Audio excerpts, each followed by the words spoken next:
On behalf of entire team of the Corporate Place Global, we would like to welcome today's leader, who is not a leader only by the action, by his values, by his vision, and a great motivation to everybody who deals with him. So we would like to welcome Mr. Rajnish Virmani sir, because he is not only my first boss, but I am learning from him for the last, I will say, more than 2 decades. So first of all, thank you very much sir for being here at our office for our leadership talk. And I can assure you today's session is not only going to give you a message for today, but it will set a right perspective for the generations to come on. And today's session will be led by our 2 young generation leaders. One is Vaishnavi and the other is Shanu. So I will request Vaishnavi to take a lead on the session. Hello everyone, so welcome to another episode of our Leadership Talk series. I'm your host Vaishnavi Panchal. I'm Shanu Singh. So it's a pleasure to have you with us today as an audience. So we're delighted to welcome Mr. Rajnish Virmani sir, whose experience in leadership and his insights inspired many professionals. So thank you so much sir for taking time to join us, and it's truly a pleasure to have you with us. I'm sure audience will get valuable insight from your experiences. So let's start with, could you please introduce yourself to the audience and share your detailed journey?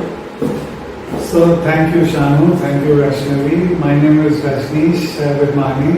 I've been in the industry for a little over 40 years in 2 different stints, 30 and 10, rounding off.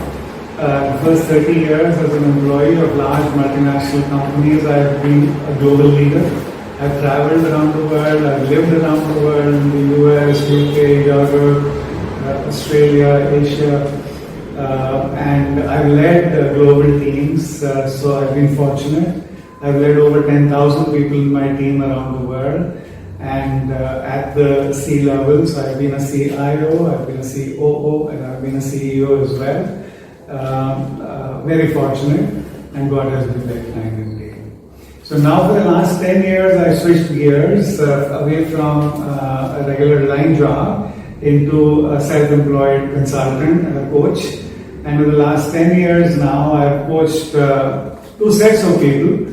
One is senior leaders, CEOs and CXOs, VPs, directors and so on. I do a lot of one-on-one coaching for them.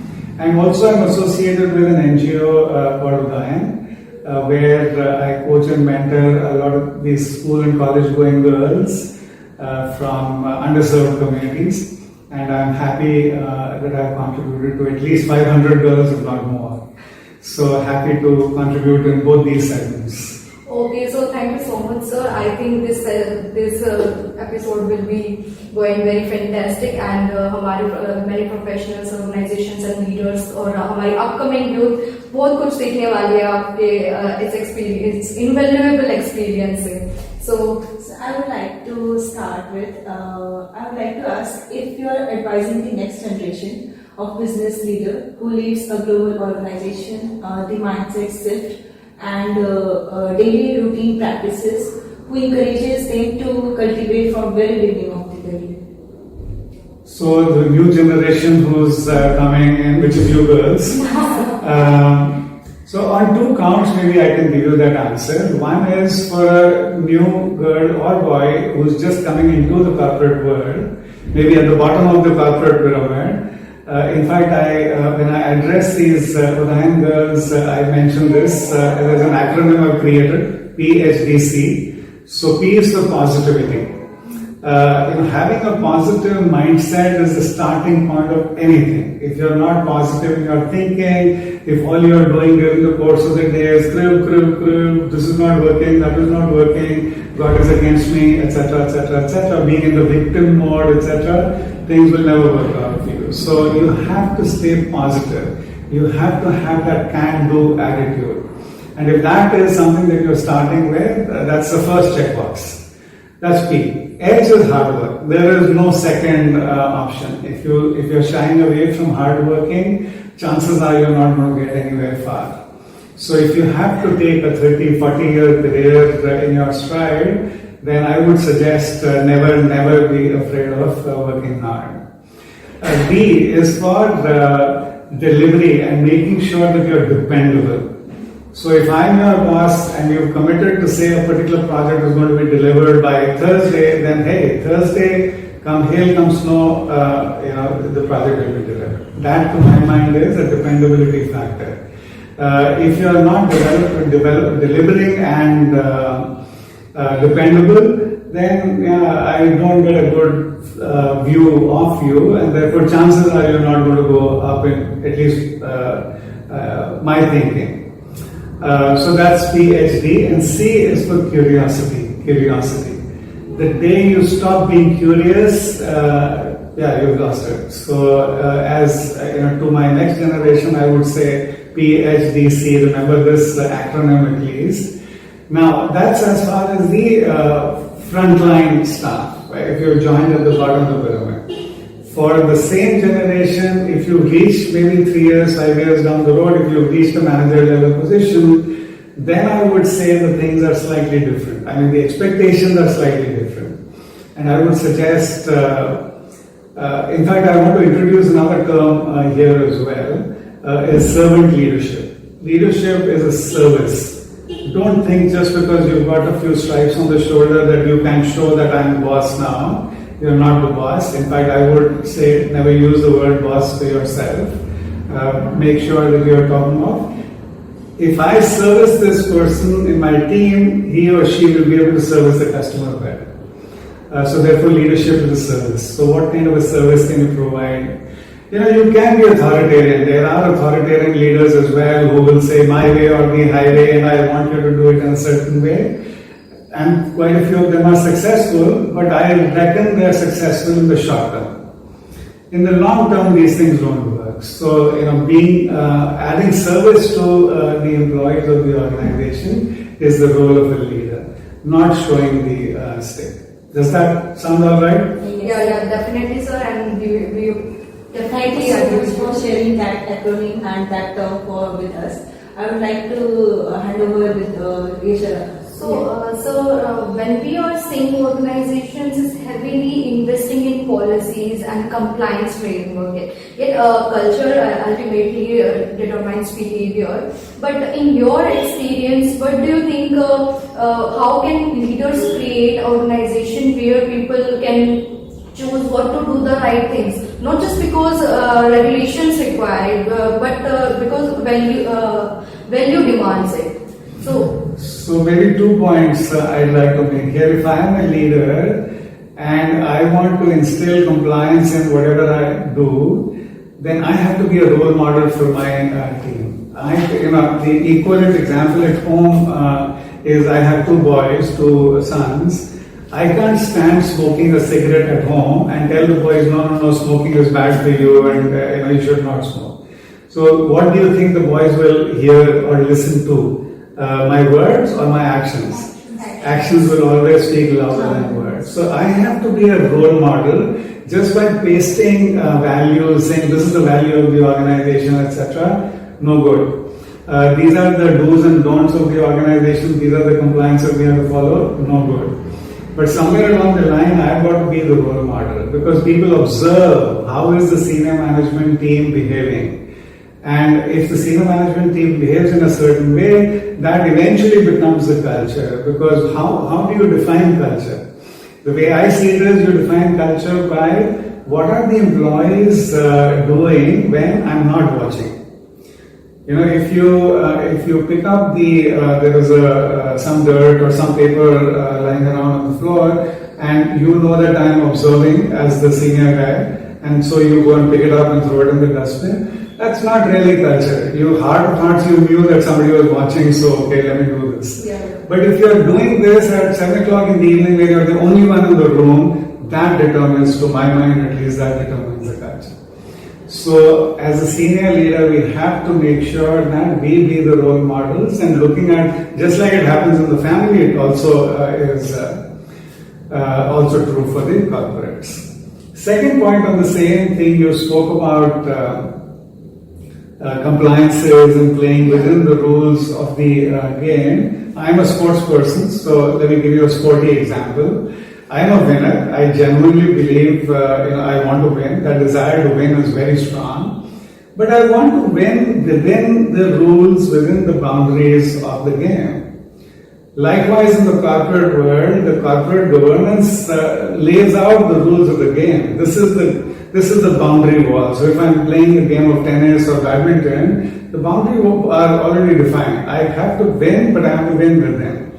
If I cheat, my heart knows I've cheated, and even if I've won against you, I'm telling you it is not a very sweet memory. Tomorrow or day after that I'm going to have saying, yeah, I was able to beat Vaishnavi, but heart of heart I know I cheated. Yeah. So that's no fun. I have to beat you, but I have to beat you within the rules of the game. I'm playing within the compliance world. Does that sound alright? Yeah, definitely, sir. So, next question from my side is, as we have seen across the sectors, boards and senior management are held highly accountable for risk management, ESG, data privacy, governance. So, how should a leader balance business growth with the highly regulatory expectations without a culture by a fear or excessive bureaucracy? Yeah, like I said in the previous answer as well, there is no fear to this entire exercise. I think if you, again, mindset, I go back to mindset. If the mindset is out of fear, chances are I'm not going to win. The mindset is to say, of course I want to win. I want to roll up my sleeves and of course I will win. But I will win within the rules of the game. And that's the important piece. So maybe again, the two answers that I gave earlier on. Be a role model. Make sure that the juniors in the organizations are observing you. And therefore you do yourself, make sure that you're following the rules in everything you do. Because the moment they start seeing you, cutting corners and stepping into the gray zone of the law, etc., I can guarantee that everybody in the organization will do the same. So to me, these are not two separate things. This is when you say you want to win the game, you want to win the game within the boundaries of the law. So definitely, sir, and we will agree.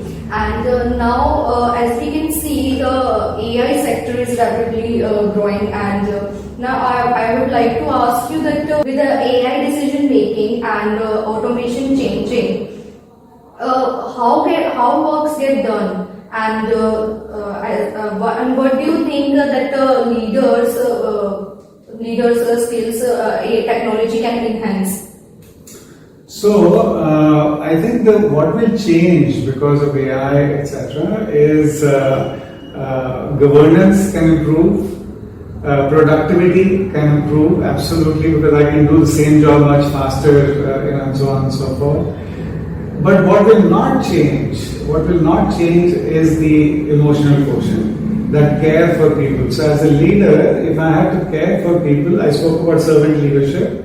That concept, AI or no AI, doesn't matter. I have to follow those principles. So basic guidelines in terms of doing regular one-on-one meetings with all my juniors, regular team meetings with my entire team, making sure that there is alignment and thinking between the junior most. In fact, the example I keep citing is the junior most person in the remotest corner of the company aligned with me as the CEO? If the answer is no, then I'm not doing a good job as a CEO. As simple as that. So making sure that there is alignment, making sure that there are team meetings, making sure that communication is strong, and communication both ways. That I cascade my vision and mission to the organization, and I seek feedback from them, saying, how do you think I'm doing? What is going well? What is not going well? What can we do different? Both-way communication is absolutely important to any organization. Thank you so much, sir. We really totally agree with you. So, sir, nowadays business are navigating geopolitical changes and rapid technologies disruptions and increasingly regulatory expectations. So, how exceptional leaders deals with the changing environment nowadays? Yeah, so whether it is geopolitical, whether it is technology, whether it is across cultures, change is a constant. And change management is a big science in itself. So there are 3 or 4 elements which are required for a good change management. One is just the mindset. Like I said, the life starts with the mindset. If you are thinking, no, this is what I was very good at, so let me stick to this, chances are you will fail because environment changes. You have to be adaptable. So as a mindset, you have to have a mindset of resilience.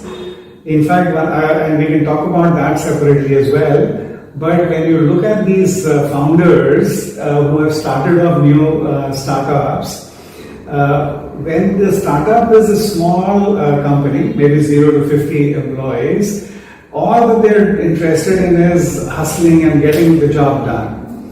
I'm not sure they're interested so much in compliance at that stage. They're more interested in revenues, and they're more interested in generating business. They're more interested, and they will fail. Actually, one of the key skills that are required in change management as well is how quickly do I get up after a failure. So resilience, the mindset of resilience is a big deal. That's one. The second is communication. Change, if I do not keep all my stakeholders involved, chances are change is going to fail. So you have to keep your stakeholders involved with what is happening, why is it happening, what's in it for you, why are we doing this in the first place. If I run 1,000 people company, and if the junior most person, the remotest corner of the company does not understand why we are doing this change, chances are the change is not going to be successful. So making sure, especially in the larger the organization, the more difficult is the change. But you've got to keep communication, and both-way communication, like I said, ongoing. Making sure that your resilience, I said, is definitely one. I think those are the two, I would say, as a top of the mind. Otherwise, there is a full-fledged operational side of change as well, which I don't know whether you want to get into the details or not, but a whole, what we have grown up as called in CPM charts. So of course, with every project that I do, I have to make sure that I draw a CPM chart. I know what the critical path is. I know if I fail in this activity, it will have an impact there, etc., etc., etc. But that's the operationalizing piece. To my mind, operationally, change is not that tough. It's doable. Even the bigger changes. But what makes it difficult is the mindset, is the people engagement, is the stakeholder management, is the communication, making sure that these threads are all tied up together before we go ahead and implement any change. So sir, now I would like to ask you, so आपने अभी startups की बात की, so मैं आपसे पूछना चाहती हूँ कि जब जैसे हमारी अपकमिंग यूथ भी है वो एंटरप्रेन्योरशिप और अपना ही कुछ बिजनेस स्टार्ट करने के लिए सोच रही है, और ये सेक्टर स्टार्टअप सेक्टर काफी ग्रो भी कर रहा है. So, जब कोई पर्सन एंटरप्रेन्योर अपना बिजनेस स्टार्ट करते हैं तो एकदम जो स्टार्टिंग जर्नी होती है वो धीरे धीरे अपना एक लेवल पे पहुंच जाता है कि वो अपना सक्सेस अचीव कर लेता है. तो वो जर्नी और उस लेवल पे क्या स्टार्टिंग लेवल पे क्या करना चाहिए, और जो सक्सेस अचीव द सक्सेस, सो उस लेवल पे क्या करना चाहिए, उस जर्नी के बीच में क्या करना चाहिए, वो किन पॉइंट्स पे ध्यान देना चाहिए? Good question. So the way I see this, Vaishnavi, and this is one of the challenges that CEOs and founders go through today quite regularly. Because what a founder CEO feels is कि मेरे पास idea तो है बहुत अच्छा, I'm very passionate about it and so on and so forth. But typically where they flounder is say from 0 employees to maybe 10, 15, 20 employees. Let's round it off to say 50 employees. ये फिर भी relatively speaking, I'm saying just your passion will take you through. Because आपका passion इतना ज़्यादा है, वो जो भी चीज़ आप करना चाहते हो, it will take you through. Like I said, most of the CEOs and founders I know focus only on the revenue and EBITDA and stuff like that, the financial metrics. But that is very short-term thinking. In fact, I've heard founders talk of saying, my venture capitalist wants growth at any cost. That growth at any cost nowadays doesn't work. So very soon the same founder realizes that at any cost is a misnomer. You should not think along those lines. Growth करो जरूर, but balance it with compliance as well. Because आज नहीं तो कल it'll come back to haunt you if you're not compliant. So, from a stage of, like I said in my earlier answer as well, from a stage of resilience, the ability to fail and fail fast, making sure that I'm course correcting based on whatever is working and whatever is not working, that is clearly the 0 to 50 employees kind of a journey. Once I've grown to maybe about 50 to 100 employees in my organization, now you can see the organization is growing. Then I need different skills. I need customer service first of all. I need to start thinking longer term. And therefore things like compliance will show up. Therefore things like customer service will show up. Therefore things like quality of delivery will show up. Therefore things like innovation will show up. Because the customer keeps wanting different things every day, every week, every month. And so my ability to innovate and bring about new products in the market to satisfy the changing needs of the customer is not a one-off, it is a continuum going forward. So how do I continuously create a culture within the organization where everybody is wanting to do process enhancements and process improvements and so on and so forth. Now when you go even bigger than 100, let's say 500 people, now if you are 100 to 500 people, suddenly you are thinking more along the lines of structure, operations excellence, making sure that there are standard processes. So you hear terms like SOPs, standard operating procedures, etc. that need to be set up. So the more you can automate, the better it is. Anywhere beyond 500 and 1,000 people and so on and so forth, actually this is the crux to which, when the person was slightly younger and running a smaller company, was not really required. Why should I spend money in automation when the 10 of us can जुगाड़ करके कुछ तो कर ही लेंगे? But वो जुगाड़ चलता है when you are a young organization, will not work when you are a structured 1,000 people plus company. So having those standard operating procedures, having IT, having AI, for example, to enhance your productivity, etc., all those things then come. So even as you gradually enhance the company, the CEO founder as the role model for the rest of the organization has to continuously change. The focus on communication, focus on aligning the employee base, focus on making sure that the employees are engaged as much as engaged as I am as a CEO. All that things were not necessary when you were only 20 people or 30 people. As a CEO, I know everybody in the company. But when I'm 1,000 people, even if I try, I can't know everybody in the company. So that's where the standard operating procedures, etc., come in handy and so on and so forth. So I don't know, does that answer your question? Yeah, definitely. So we both enjoyed this session with you. And thank you so much for sharing such a valuable insight with us and with the audience. So I would like to hand over the Yashasvi to end the session. So really, sir, we honored to have you with us today, and we both are enjoying, and hope our audience will also enjoy this session and inspire our upcoming youth and आपकी experience से हमारे other professions को भी कुछ ना कुछ नहीं बहुत कुछ सीखने को मिलेगा. So thank you so much, sir. Thank you. Appreciate. Thank you.